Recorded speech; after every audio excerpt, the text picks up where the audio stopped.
Dobbiamo dire che lo sciopero generale non è compito di Sinistra, Ecologia e Libertà convocare, è una scelta che fa capo alle strategie, alle necessità, alle sensibilità del sindacato. E capisco anche il discorso che ha fatto Castagno, lo sciopero generale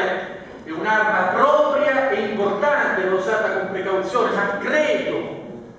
proprio per ciò che sta dentro l'aggressione politica delle scelte di Marchionne, proprio per ciò che sta dentro il modello sociale che si vuole imporre a questo Paese, proprio per ciò che sta dentro l'eliminazione dei diritti rispetto al tema e al mito della competizione, che forse oggi è l'unico giorno in cui uno sciopero generale andrebbe fatto senza ascoltare